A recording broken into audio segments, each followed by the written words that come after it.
আরজিকর ধর্ষণ ও খুনের মামলা পুনরায় সিবিআই তদন্ত এবং তদন্তে নজরদারির মামলা ছাড়লেন বিচারপতি তীর্থঙ্কর ঘোষ। বিচারপতি তীর্থঙ্কর ঘোষ মামলার নথি প্রধান বিচারপতির কাছে পাঠালেন। একক বেঞ্চের যুক্তি ইতিমধ্যে সিবিআই এবং সাজাপ্রাপ্ত নতুন মামলা দায়ের করেছে ডিভিশন বেঞ্চে, সেই মামলার শুনানি চলছে। এখন এই মামলারও ডিভিশন বেঞ্চে শুনানি হওয়া উচিত। এই ইস্যুতে দায়ের ওই দুটি মামলা এখন বিচারপতি দেবাংশু বসাকের ডিভিশন বেঞ্চে বিচারাধীন। বিচারপতি তীর্থঙ্কর ঘোষের এজলাসে পুনরায় তদন্তের আবেদন নিয়ে পরিবারের পক্ষ থেকে মামলা দায়ের হয়েছিল।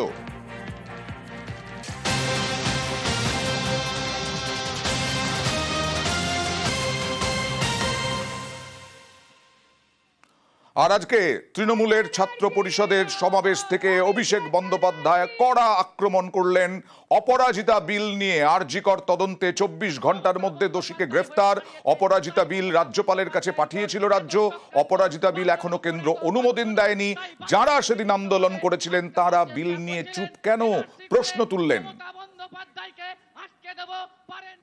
আমাদের রাজ্যের সরকার মন্ত্রিসভায় পাস করিয়ে অপরাজিতা বিল সেপ্টেম্বরের প্রথম সপ্তাহে রাজ্যপালের কাছে পাঠিয়েছিল, যাতে এরকম নরকীয় ঘটনার কোনো পুনরাবৃত্তি বাংলা সহ দেশের কোনো মাটিতে না ঘটে। আজকে 1 বছর হয়ে গেছে সেই অপরাজিতা বিল রাজ্যপাল রাষ্ট্রপতির কাছে পাঠানোর পরেও সেই বিলে তার অনুমোদন এখনো পাওয়া যায়নি।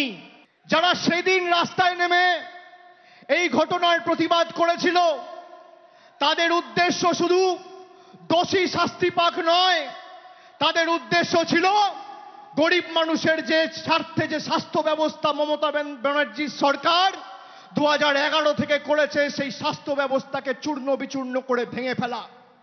না হলে আজকে সেই সিপিএম আর কংগ্রেস আর বিজেপির বন্ধুদের আওয়াজ অপরাজিতা বিল নিয়ে উঠছে না কেন? তারা কেন রাস্তায় আন্দোলন করে মিটিং মিছিল করছে না যে এই বিল অবিলম্বে কেন্দ্র সরকারকে পাস করতে হবে?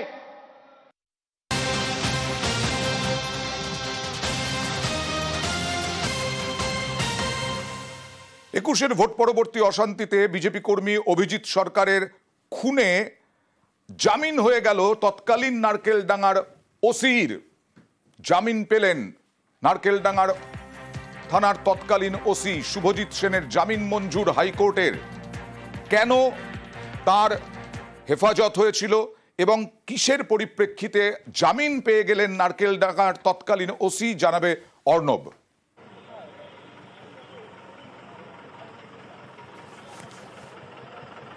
দেখো, 2021-এর 2রা মে এ রাজ্যে প্রথম ভোট পরবর্তী অশান্তিতে মৃত্যুর ঘটনা ঘটে কলকাতা থেকে এবং কাঁকুরগাছির অভিজিৎ সরকার খুনের অভিযোগ আসে প্রথম।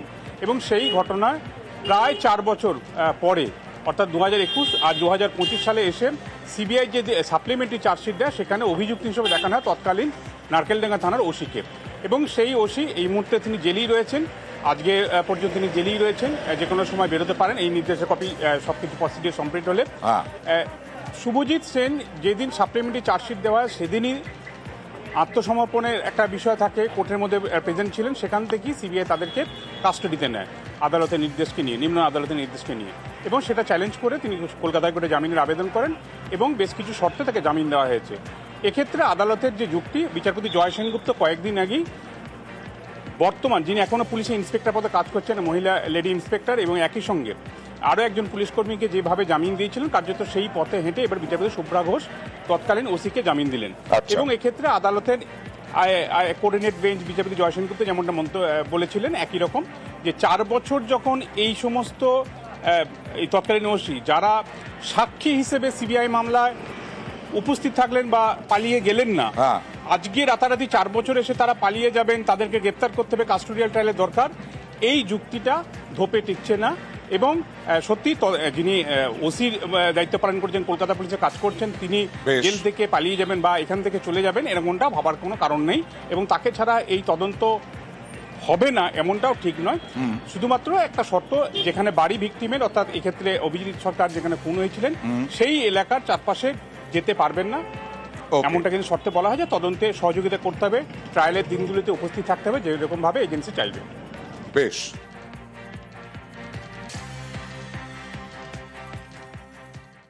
আরও একটা হাইকোর্টের খবর। আর কয়েকদিন পরে দুর্গা পুজোতে মেতে উঠবো আমরা। আর সেই ক্লাবগুলো, যে ক্লাবগুলো আমাদের মাতিয়ে তুলবে, তাদেরকে দেওয়া হয়েছিল 1,10,000 টাকা করে, তার বিরুদ্ধে মামলা হয়েছিল। আর অনুদান বাধাহীন থাকলো হাইকোর্টে।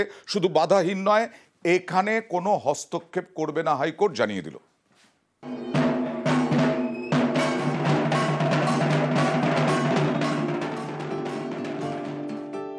সামনেই দুর্গাপুজো। এবছর ক্লাবগুলিকে 1,10,000 টাকা করে অনুদান দিচ্ছে রাজ্য সরকার। এর বিরোধিতায় একাধিক মামলা হয় কলকাতা হাইকোর্টে। বুধবার বিচারপতি স্মিতা দাস দে এবং বিচারপতি সুজয় পালের বেঞ্চে শুনানি হয়। ডিভিশন বেঞ্চ বলে, রাজ্যের পুজো অনুদান সিদ্ধান্তে কোনো হস্তক্ষেপ করবে না হাইকোর্ট। গত বছরের খরচের হিসেব দিলে চলতি বছরের অনুদান মিলবে। গত বছরের পুজো অনুদানের টাকা কিভাবে খরচ হয়েছে সেই হিসেব যেসব ক্লাব এখনো দিতে পারেনি তাদের অনুদান দেওয়া যাবে না। এদিন আদালত জানিয়ে দেয়, 2022 সালের 13 সেপ্টেম্বর কলকাতা হাইকোর্টের দেওয়া নির্দেশ মানতে হবে। নির্দিষ্ট সময়ে আগের বছরের টাকা খরচের ইউটিলাইজেশন সার্টিফিকেট জমা দিলে তবেই তাদের অনুদান মঞ্জুর করতে হবে। চলতি বছরে বিজয়া দশমীর 1 মাস পরে সমস্ত ক্লাবকে তাদের টাকা খরচের ইউটিলাইজেশন সার্টিফিকেট জমা দিতে হবে রাজ্য পুলিশের ডিজি ও কলকাতা পুলিশের সিপির কাছে। শুনানির সময় এদিন রাজ্যের তরফে অ্যাডভোকেট জেনারেল কিশোর দত্ত বলেন, কলকাতা পুলিশ এলাকায় 2,876টি ক্লাব, সব ক্লাবই খরচের হিসেব দিয়েছে। রাজ্য পুলিশ আওতাধীন এলাকায় 41,799টি ক্লাব। গত বছর পুজো অনুদান নেয় 41,795টি ক্লাব। এর মধ্যে 41,792টি ক্লাব খরচের হিসেব দিয়েছে। শুধুমাত্র শিলিগুড়ির 3টি ক্লাব দেয়নি। আমাদের ফল্টই হয়েছিল, কারণ আমাদের বিলটা সঠিক টাইম মতো জমা দেওয়া হয়নি। কারণ আমাদের এটা আগাগোড়াই মহিলা চালিত পূজা। এবার আমরা থাকি মহিলাদেরকে জাস্ট সাপোর্ট দেওয়ার জন্য। কোনো কারণবশত বিলটা জমা দেওয়া হয়নি। তারপরে আমাদের ক্লাবের নামে পুলিশের ওখান থেকে নোটিশ আসে। সেই নোটিশটা পেয়ে আমরা তড়িঘড়ি আমরা বিলটা সাবমিট করা হয়। অনুদানটা যদি বন্ধ হয়ে যায় তাহলে আমাদের পূজা আমাদের মোটামুটি বন্ধ করতে বাধ্য। বিরোধীরা বরাবরই ক্লাবগুলিকে এভাবে পুজো অনুদান দেওয়ার বিপক্ষে। যেভাবে টাকা দিয়ে ক্লাবগুলোকে কেনার চেষ্টা করছেন, সনাতনী হিন্দুদের ভোট ব্যাংক কেনার চেষ্টা করছেন ক্লাবগুলোকে, এবং হিন্দুদেরকে আমি ভাবতে বলবো মুর্শিদাবাদেও তো ক্লাব পেতো ক্লাব টাকা পেতো না এরকম তো নয়, শুধু মন্দিরটাই তো থাকলো না, পুজোটাই তো করার জায়গা থাকলো না। আগামী দিনে আপনার মন্দিরটা থাকবে কিনা সেই বিষয়ে বেশি সচেতন। এটা নিয়ে একটা রাজনীতি প্রত্যেক বছরই হয়, আমরা এটা দেখতে পাচ্ছি। আজকের বাংলার পুজো এটা একটা বড় অর্থনীতির জায়গায় এসে দাঁড়িয়েছে। প্রত্যেক বছরই হাইকোর্টে যাওয়া হয় এবং প্রত্যেক বছরই আপনার মহামান্য হাইকোর্ট একই জাজমেন্ট প্রায় দেন। এটা যে ক্লাব পায় এই টাকাটাই কিন্তু আবার দেবেন বাজারে যায়, ফলে বাংলার জিডিপিরও একটা 4 থেকে 5% হচ্ছে বাংলার এই দুর্গাপুজো। অর্ণব হাজরা, নিউজ 18 বাংলা।